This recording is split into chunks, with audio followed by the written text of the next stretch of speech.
So I'll just quickly throw a quick set of questions to you, and you have to answer it in less than 3 seconds. State of the Indian economy, is it concerning or alarming? It is concerning. Still at a very delicate stage of the economy, and one should be quite concerned about it. Okay. Sir, India's Atmanirbhar plan, is it noise or substance? I don't think the Atmanirbhar Abhiyan, in terms of fiscal stimulus, was a big plan. It was more of long term. So, in that sense, it's closer to noise than the plan. Substance. Than substance. Okay. So, what comes to your mind when I say the following? Prime Minister office. The leader of the nation. The leader of the nation. So you have absolutely smooth equation. You had absolutely smooth equation with the Prime Minister office in your tenure. Of course, very true. It was a professional, productive relationship. It's not. Okay. I don't know what you mean by smooth, but it was very productive, very smooth in that sense. Okay. So sovereign bonds. What comes to your mind when I say sovereign bonds? Overseas sovereign bonds. The government must raise it. We are frittering away a very big opportunity of raising the cheap money from abroad. There was never a better time than this. The sovereign bond should be raised, and this indirect method of the specified securities, which the government has gone ahead, is a worse plan than the sovereign bond. Okay. So you don't have more than 3 seconds. I just want to remind you for every question that I ask you in this rapid fire round. Next is fiscal deficit. Fiscal deficit is going to be very huge, very large. If you include the non off budget borrowing, it might be about 10% of the GDP this year. Okay. Inflation. Inflation is dicey, very low in certain respects, and in a situation where demand for discretionary things, etc., has fallen off so much, I think there is no real inflation for that, but there would be some supply shocks which will create temporary inflation in some commodities. So inflation is not a worry. Okay. Unemployment. Unemployment is serious. We have a very large number of people who went out of the job, and today they are still not able to get the jobs, and wherever they are able to get, they are able to get it with lower wages. And anyway, our workforce participation rate, even otherwise, is very small, one of the lowest in the world, especially the female workforce participation rate. So employment situation is quite a worrying, but no employment situation can be addressed by addressing the employment only. You have to address the business. Only if the businesses grow, only if the production of goods and services take place, the employment gets generated. So we have to attend to the main economy to generate employment. Okay. Ayodhya. I have no comments. Sir, China app ban. China is making a lot of investment in the country, and that investment is generating a lot of jobs also. And many of our industries are very much dependent. For example, just take solar industry. You can't generate the solar power at the kind of rates at which we are able to generate unless we use the Chinese solar. They are the global supplier for 80 to 85% of the solar power generation equipment. Now, you can ban that, but you can ban that only at your cost.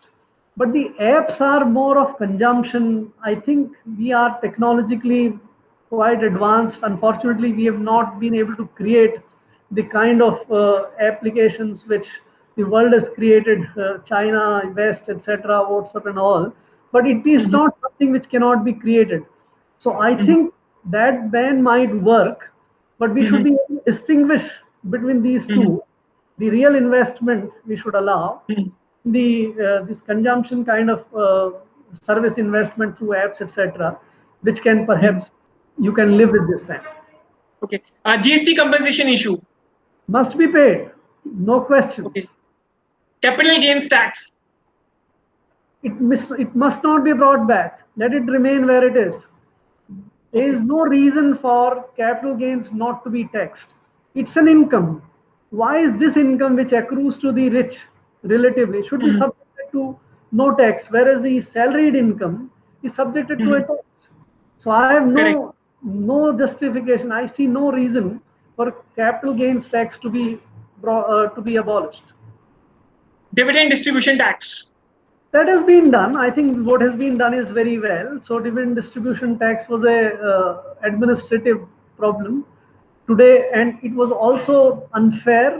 So dividend distribution tax, which the rich were paying and which Mhm. the poor were paying relatively, was at the same rate. Why should it Mhm. be at the same rate? Because then the company Mhm. paid at the same rate. Today, the Correct. dividend distribution tax would be paid by the dividend earners. Those who are Correct. rich will pay more, though at the Mhm. higher rates. Those who are not so rich will pay at the lower rates. Very good move. Excellent. Okay. So one thing you miss being finance secretary or economic affairs secretary right now. I don't miss it. So I'm you very don't miss your happy. tenure. No, I'm very happy doing what I'm doing. In fact, I find this more constructive. Okay. Sir, if you were to change one thing in your tenure, what it would be? What it would have been? I don't think we did anything, but one thing which was not directly my call, which I in a way registered, was this bank recapitalization plan. I don't Mhm. think this was the right way to do it. And when this was extended to non-banks, the institutions Mhm. like the insurance companies, the IFCL and others, Mhm. that was something which was really pernicious in my judgment. It was unnecessary. So I Mhm. couldn't have done that. Okay. Sir, again, in one line, you have to answer it and not beyond that. If you were the following, what would you do? If you were the economic affairs secretary right now, what is one immediate step that you will undertake? I told you have the stimulus for the working class and invest in the capital. Finance secretary. Same thing. Finance secretary is not a separate position. Uh, Mhm. so even as finance secretary, you worked as the economic affairs secretary. Divestment secretary. I told you very clearly, create a sovereign asset management company to manage Mhm. the sovereign assets better for the country and raise steady resources for the country. Okay. Sir, if you were the banking secretary, if you could just give us a line, banking secretary. Allow the IBC to work, restructure only the viable companies, their loans, and take the rest to the cleaners, close them off, liquidate them. So work with the Okay. Reserve Bank to have a functionally viable policy for dealing with credit. And secondly, consolidation is fine, but it doesn't bring any real gains. It's time to privatize the, if not all, at least half of the public sector banks. So the prime minister office should have less say in the finance ministry affairs. Yes or no? No, the prime minister is the leader of the nation. It should have the say in the finance ministry. Sir, I'm saying it should have less say. I'm not saying it should not have any say, but I'm saying should it have less say in the finance ministry affairs? How do you measure less or more? The prime minister office when the prime minister is the leader of the nation.